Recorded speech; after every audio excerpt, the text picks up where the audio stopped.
Plus qu'un simple livre, Togo, la difficile marche vers la démocratie est un document retraçant l'histoire du pays depuis l'assassinat du premier président Sylvanus Olympio jusqu'à l'arrivée au pouvoir de l'actuel président Faure Gnassingbé, en passant par Feu Gnassingbé et Adema qui a dirigé le pays de 1963 à 2005. De son auteur Sylvestre Béni, l'ouvrage de 240 pages a été édité en France. Présenté sous forme d'essai, ce livre plonge son lecteur dans ce que l'auteur appelle la tragicomédie politique au Togo pour qualifier la gouvernance actuelle du pays.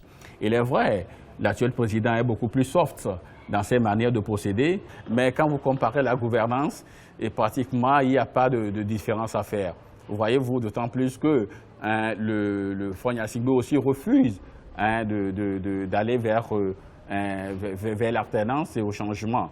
Et vous verrez que dans cet ouvrage, j'ai été tellement précis dans les dates pour permettre, surtout à la progéniture, de s'inspirer de ce qui est, ou de voir ce qui a été réellement fait au Togo pour que demain on ne puisse pas leur dire autre chose.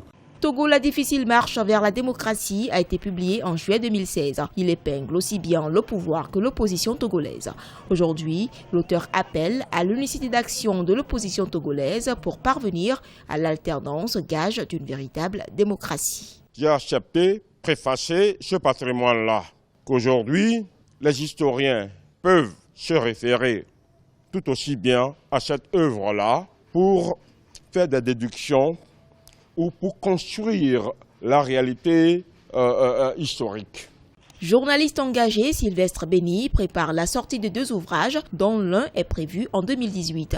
Il est actuellement auteur de 3 chefs-d'œuvre, dont le premier, Erreur fatale, paru en juin 2013, dénonce les faits de société.